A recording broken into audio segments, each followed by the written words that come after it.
Olá, estudantes dos sétimos anos. Eu sou a professora Alessandra e hoje nós iremos começar um tema novo de história.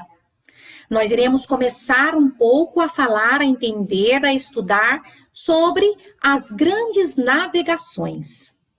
Quando nós falamos em as grandes navegações, vamos pensar que se trata de viagens que foram feitas entre os anos de 1400 e 1600, que correspondem aos séculos XV e XVI, e que se trata, sobretudo, de viagens feitas por europeus, e no caso nosso, que nós vamos nos ater, será Portugal e Espanha, e que passa a navegar o Oceano Atlântico. O Mediterrâneo deixa de ser o mar que se navegava para se chegar até as Índias, e o Oceano Atlântico ganha força, nessas viagens. E não só servirá para contornar a África para se chegar às Índias, Através do Oceano Atlântico, os europeus descobrirão, entre aspas, um novo continente, que é o continente que nós habitamos, a América, o continente americano. Para vocês terem uma ideia, este mapa aqui feito na antiguidade por Ptolomeu, que era um geógrafo e astrônomo, para vocês terem uma ideia de como era então pensado, imaginado, o mundo até então conhecido, por volta de 1400. E se vocês prestarem atenção, a Ásia já existia, a Europa já existia, a África já existia, mas bem aqui, que deveria ser o continente América, o continente americano, o nosso, esse continente ainda não fazia parte do imaginário europeu. Ou seja, não se pensava, não se imaginava que existisse um outro oceano. E a partir das grandes navegações de 1400, 1500, o continente americano, vamos dizer assim, entre aspas, será descoberto e fará parte vamos dizer assim, dos novos mapas, das novas cartografias que será produzido naquela época. Bom, as grandes navegações começam, sobretudo, porque os portugueses, os espanhóis, precisam de encontrar uma nova rota que não fosse o mar Mediterrâneo para se chegar às Índias. Por quê? Porque o mar Mediterrâneo, que era a rota, que era o caminho, estava bloqueado, controlado pelos turcos, ou seja, pela cidade de Constantinopla, que ali controlava o comércio. Então, estava difícil passar por ali. O jeito era encontrar um outro caminho, para ir buscar as famosas especiarias. Aqui está escrito de vermelho para vocês verem, especiarias. E o que eram essas especiarias?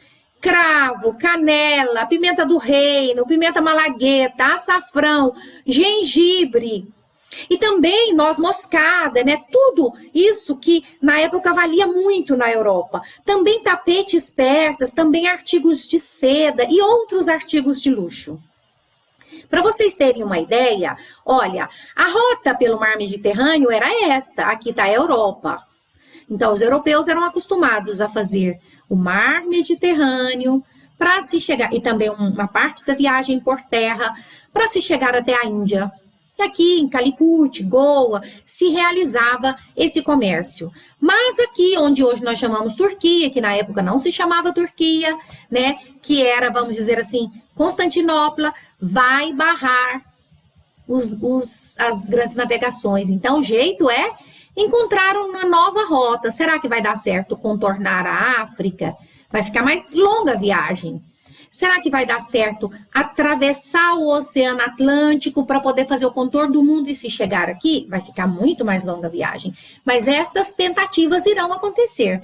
E Espanha e Portugal serão os dois países, as duas monarquias, a realizarem isso. Bom, olha para vocês terem uma ideia.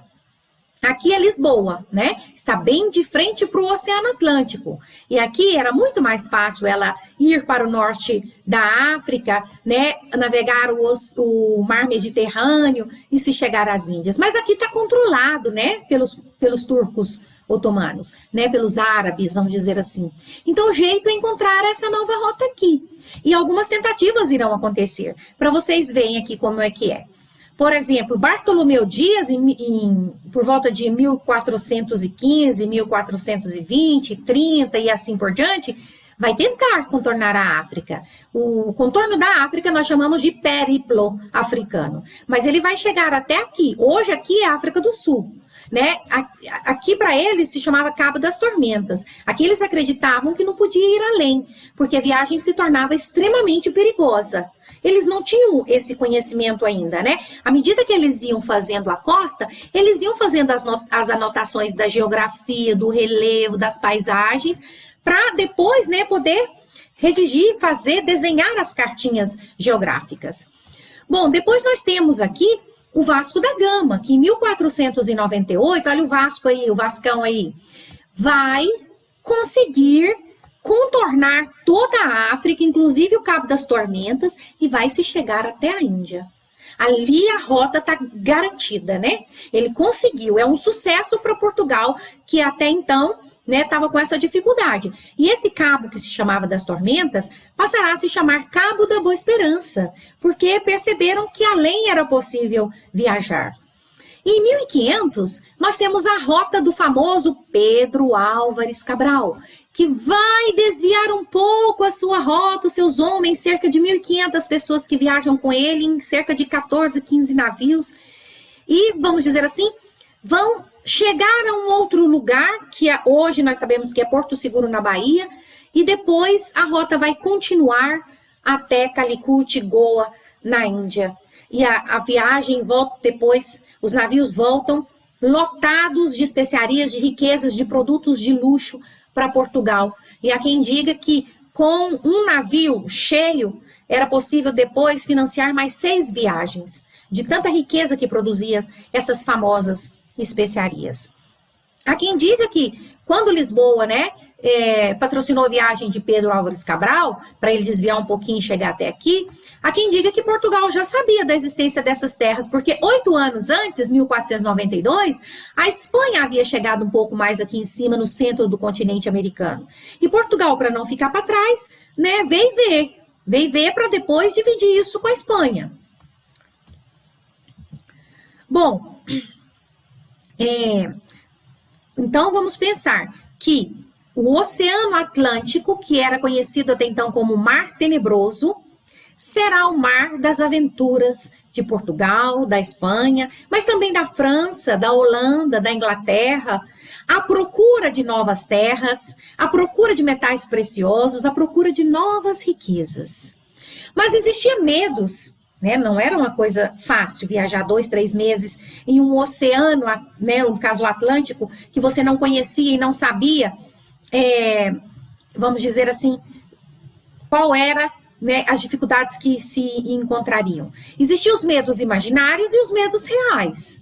Os medos imaginários era aquele que acreditavam que a Terra não fosse esférica, que fosse quadrada, que fosse plana, que a um certo momento cairia no precipício, então dali para frente não seria possível navegar. Depois, falava-se também muito que em determinada altura, na linha do Equador, as águas ferviam, que incendiavam os navios. Também acreditavam-se, como vocês podem ver na imagem, monstros marinhos, que também engolia todas as embarcações, em sereias, em polvos gigantes. E, vamos dizer assim, acreditava-se, como eu disse para vocês, que a Terra fosse plana e que o oceano terminava em um abismo sem fim. Tudo isso era imaginário da época, Então, vamos pensar assim, que era normal naquele período pensar assim, visto que era uma coisa nova, era uma viagem nova. O Oceano Atlântico era tudo novo. Até então, o Mediterrâneo era o mar que se navegava. Depois tinham os perigos reais, Os perigos reais, que poderiam ser ventos desfavoráveis, que poderia ser ameaça de encalhes, que poderia ser doenças, que poderia pegar a tripulação ali durante a viagem, E poderia ser também o encontro com povos desconhecidos, estranhos. Poderia ser fome e sede se a viagem passasse do tempo programado, e as reservas de alimento acabasse. Bom, E por que que essas especiarias eram tão cobiçadas ao ponto de fazer com que esses grandes navegadores enfrentassem todos estes perigos? Olha para vocês verem, canela, pimenta, noz moscada, outro tipo de pimenta, cravo. Bom, elas serviam para conservar os alimentos, visto que naquela época, vamos pensar, não havia nem geladeira, muito menos energia elétrica, né? Elas também serviam como condimento, como tempero. E servia também como ervas medicinais, né? Para tratar, para também fazer chá, inclusive. E valia muito dinheiro na Europa. Bom, Portugal foi o primeiro país a se lançar nas grandes navegações. E tem os motivos para isso. Vamos pensar. A posição geográfica de Portugal, como eu mostrei para vocês no mapa anterior, Portugal está de frente para o Oceano Atlântico. Então, tem uma posição geográfica, estratégia para sair, né? Para se lançar no mar, no oceano. Havia uma burguesia forte, aliada do rei. E vamos pensar que Portugal foi o primeiro país, né, a primeira monarquia, né, a primeira região da Europa a ter um rei, a ter uma monarquia, a se unificar em torno, né, da figura política do rei. Portugal também, e aí isso facilitou muito, havia uma escola de Sagres. Na cidade de Sagres havia uma escola de navegação. Essa escola, além de ensinar a arte da navegação, as técnicas, os instrumentos, né, que eles construíam, também criava-se, vamos dizer assim, embarcações novas, como no caso foi a caravela inventada por eles. Então, a caravela tinha a vantagem de ser uma embarcação leve. Uma embarcação, ela é fácil de zarpar, fácil de atracar e, vamos dizer assim, ela é leve e também rápida. Bom, aqui para vocês verem, né, alguns instrumentos que facilitava, né, a bússola, o astrolábio. E aqui nós temos uma caravela.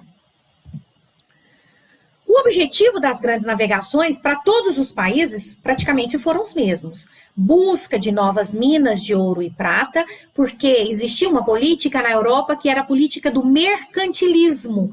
A política do mercantilismo se baseava na balança comercial favorável. E essa balança comercial favorável e na política do metalismo.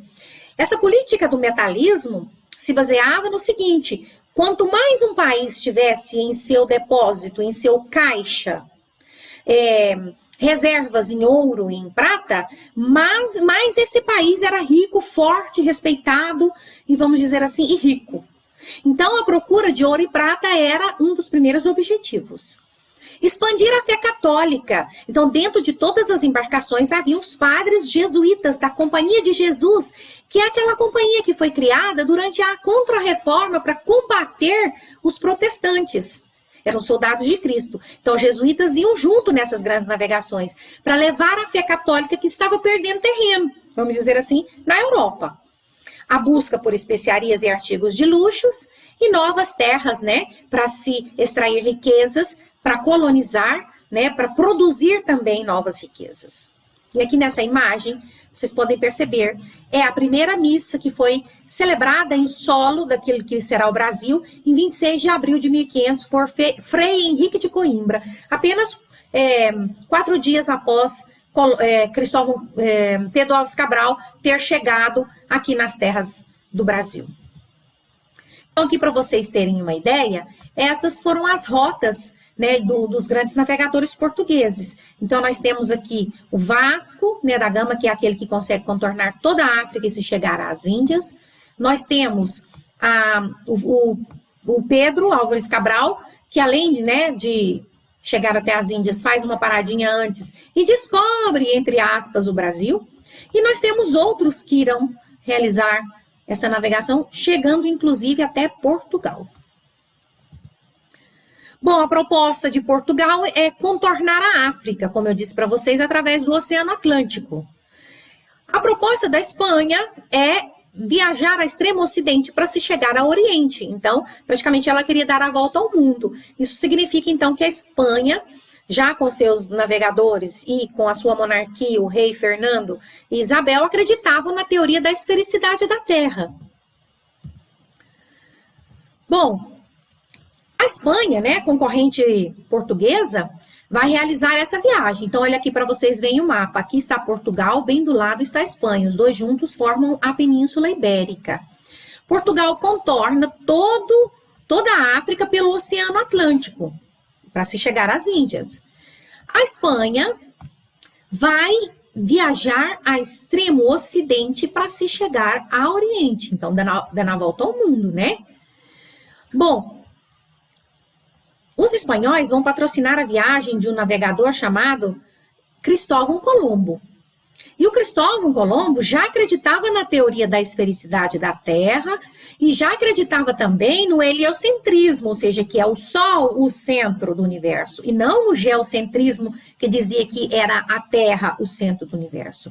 Então, ele irá fazer essa viagem, que vai demorar uns 2 meses, vai chegar onde hoje é Cuba, Haiti, República Dominicana, que na época se chamava Ilha de Guanahani, pelos indígenas, e por pensar ter chegado, assim dizem, né, às Índias, irá chamar todos os habitantes de índios.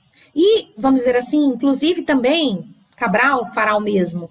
Então, a viagem dele vai acontecer, ele vai chegar em 12 de outubro de 1492, aqui nesse novo continente. Portugal vai chegar 8 anos depois, 1500, 22 de abril. O Cristóvão Colombo, inclusive, morre sem saber que se tratava de um outro continente. Ele vai vir, ou 2 ou 3 vezes, vai instalar aqui uma colônia, vai tentar ver se tem ouro, se tem prata, né? Mas as viagens dele, no início, não será bem sucedida. Ele não terá o reconhecimento, vamos dizer assim, oficial, que se esperava naquela época por parte da monarquia espanhola. Bom, ele saiu então, como diz, do Porto de Palos com 3 caravelas. Só 3 caravelas. Santa Maria, Pinta e Nina. Estes eram os nomes das caravelas, né? Que velejaram por 2 meses e chegaram a um novo mundo, que para os europeus depois foi chamado de América. Mas por que América? Então, para a gente entender, um outro navegador chamado, e geógrafo e cartógrafo chamado Américo Vespúcio, que era italiano, ele também, depois de Colombo, fez algumas viagens aqui, inclusive no sul do Brasil, inclusive no norte do Brasil, né, que ainda não se chamava Brasil. E ele vai nessas expedições assim dele de averiguação, né, entender que se trata de um novo continente, não de uma ilha ou das Índias. E em homenagem a ele, em homenagem a Américo Vespúcio, que isso aqui se chamará América, continente americano. Olha ele aqui para vocês verem. Este é o Américo Vespúcio, né? Que foi ele quem certificou-se que se tratava de uma nova terra, de um novo mundo. Em homenagem a ele, América. O Brasil, vamos dizer assim, Portugal chega 8 anos depois que a Espanha chegou no continente americano.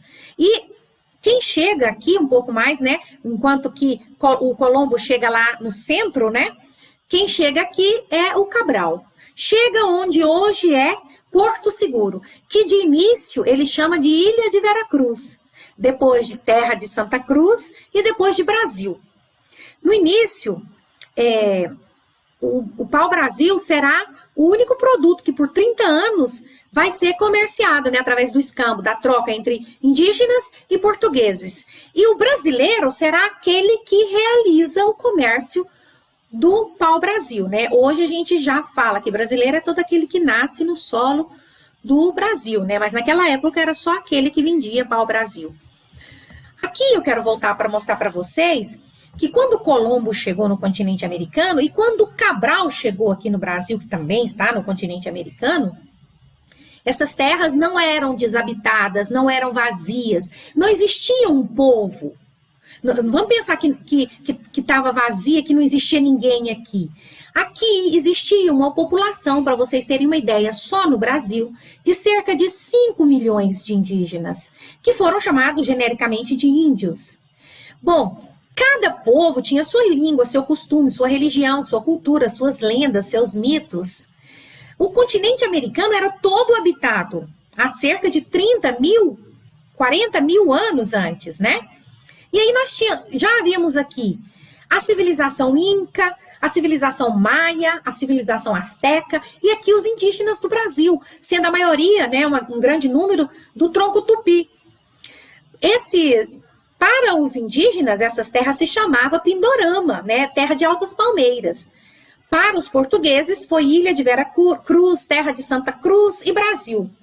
Então é importante a gente lembrar que aqui já existia povos com civilizações, no caso, por exemplo, com cidades como Machu Picchu, Cusco, como outras cidades maias, civilizações avançadíssimas, com tecnologias de irrigação, de plantação, de plantio, com cidades construídas a 3 mil metros de altura, com todo um sistema de solar, de calendário, de dias, com um exército próprio, com toda uma maneira de viver muito diferente das dos europeus. Então, vamos dizer assim, essa história das grandes navegações portuguesas e das descobertas, né, da América, a gente tem que pensar assim, foi descoberta, foi encontro, foi conquista, foi invasão? Então, temos sempre que pensar nisso. E para não dar desacordo entre Espanha e Portugal, o jeito foi assinar um acordo, um tratado, né, que foi assinado na cidade de Tordesilhas, na Espanha, por isso o Tratado de Tordesilhas. Em 1494, Espanha e Portugal assinam esse acordo, dividindo então o novo mundo descoberto entre os dois. E esse tratado não foi aceito por França, por Holanda e por Inglaterra, porque elas também queriam participar dessa repartição do novo mundo até então, né, que foi descoberto. E para vocês terem uma ideia, toda essa parte de roxa fica para Portugal e toda a parte amarela fica para a Espanha. E vamos pensar aqui também uma outra coisa, que aqui Cabo Verde, a 370 léguas a oeste de Cabo Verde, que é Portugal. Então, se a gente for pensar só essa parte do Nordeste aqui, que hoje é o Brasil, e um pedacinho do Sudeste, é que faria parte de Portugal. Né? Todo o resto seria da Espanha, inclusive nós aqui no Centro-Oeste. Se o Tratado de Tordesilhas tivesse sido levado adiante, aqui seria colônia espanhola e não portuguesa. Nós hoje falaríamos espanhol e não português. Só que nós vamos mais para frente numa outra aula estudar que vai chegar um momento em 1580 que a monarquia espanhola se une com a monarquia portuguesa, porque o rei de Portugal morre sem deixar nenhum herdeiro, e o herdeiro mais próximo é lá do trono da Espanha, então ele vai reivindicar o trono e vai governar Portugal. E tudo aquilo que é de Portugal passa naturalmente a ser da Espanha, e aí o Tratado de Tordesilhas cai por terra. Bom, França, Inglaterra, Holanda não aceitam o tratado. Inclusive, os franceses vão invadir o Brasil, na região onde hoje é o Maranhão, e um pedacinho onde hoje é o Rio de Janeiro. Os holandeses irão invadir o Brasil, na região onde hoje é Pernambuco. E, vamos dizer assim, os ingleses vai até o norte da América, onde hoje é Estados Unidos, e um pedaço do Canadá. A França também vai, né, no norte da América, né, um pedaço, vamos dizer assim, do Canadá, é francês. Então, o Tratado de Tordesilhas, ele também, vamos dizer assim, não será respeitado por os outros países. Bom, é isso. Então, eu termino aqui com o famoso poema português, né, de Fernando Pessoa, que vai exaltar, né, as glórias dos portugueses por ter viajado, por ter deixado tantas meninas esperando o seu noivo que se aventurou, vamos dizer assim, pelo Oceano Atlântico à procura de novas terras. E o poema diz: ó mar salgado, quanto do teu sal são lágrimas de Portugal. Por te cruzarmos, quantas mães choraram, quantos filhos em vão rezaram, quantas noivas ficaram por casar, para que fosses nossos, ó mar. Valeu a pena? Tudo vale a pena se a alma não é pequena. Quem quer passar além do bojador, tem que passar além da dor. Deus, ao mar, o perigo e o abismo deu, mas nele é que espelhou o céu. Fernando Pessoa. Por hoje, a nossa aula é só, e na próxima a gente aprofunda um pouco mais sobre a colonização do Brasil. Até mais e muito obrigada.